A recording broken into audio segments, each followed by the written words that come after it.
Ordre, Front populaire, violence, France insoumise, Jean-Luc Mélenchon. Bon, à 3 jours du deuxième tour, je crois qu'il est temps de faire quelques clarifications. Le monsieur que vous venez d'entendre, c'est Paul Midi, le candidat d'Emmanuel Macron dans la 5e circonscription de l'Essonne. Au premier tour, on a fait un très bon score. Merci à tous et celles qui ont voté pour Christine et moi. On a fait 38%, on peut gagner. Et du coup, Paul Midi prend peur. Il refuse le débat sur le fond, il accumule les caricatures, il joue sur les peurs. Quand on lit son tract, on explique que voter pour moi, c'est la catastrophe des catastrophes. Je suis dans une stratégie de désordre, une remise en cause de nos institutions. Je suis un homme anti-européen. Je ne sais pas s'il a pris une minute pour se renseigner sur qui est le candidat, mais expliquer que je suis un homme de désordre et un anti-européen, c'est un peu compliqué quand même. J'ai travaillé 20 ans avec Michel Rocard, qui n'était pas un grand gauchiste, et depuis 5 ans, je suis député européen, et le Parlement européen m'a donné une grande responsabilité.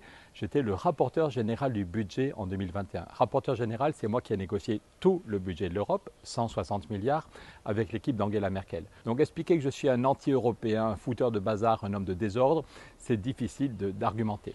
On apprend aussi dans ce tract, très important, que je suis un homme qui n'aime pas la police, qui est dans une logique de défiance vis-à-vis de la police.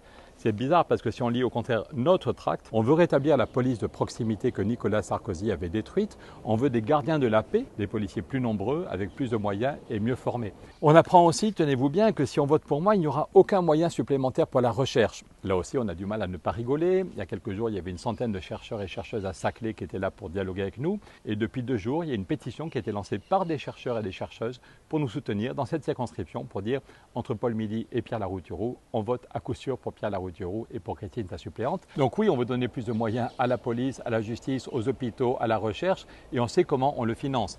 Monsieur Midi nous explique que ça va être un matraquage fiscal inédit. Ben non, il n'y aura aucun matraquage fiscal. Pour 90% d'entre nous, il n'y aura pas 1 euro de taxe en plus. Mais oui, on va lutter contre l'évasion fiscale. Oui, on va taxer les milliardaires. Oui, on va taxer les marchés financiers qui sont à des niveaux jamais vus. Mais pas pour le plaisir de faire des taxes, mais pour qu'il y ait de l'argent pour la santé, pour l'éducation, pour la recherche, pour l'emploi, pour les EHPAD, pour relancer notre industrie et pour gagner la bataille du climat.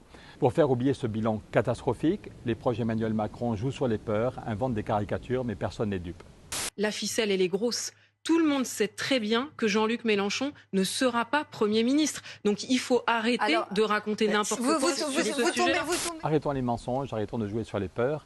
La vérité est qu'au-delà de savoir qui va gagner ici, est-ce que c'est Paul Midi ou Pierre Larouturou, l'enjeu fondamental, c'est faire barrage à l'extrême droite et puis éviter que notre pays soit bloqué.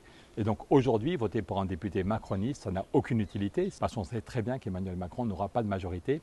L'enjeu, c'est de ne pas perdre un an. C'est pour ça que le seul vote utile dans l'Essonne comme ailleurs, c'est le vote Front populaire. Notre pays n'a jamais été aussi riche, humainement, financièrement. On a tout ce qu'il faut pour vivre dans une société plus équilibrée, plus juste, plus durable, plus conviviale. Et pour ça, il faut tous aller voter le 7 juillet. On va gagner.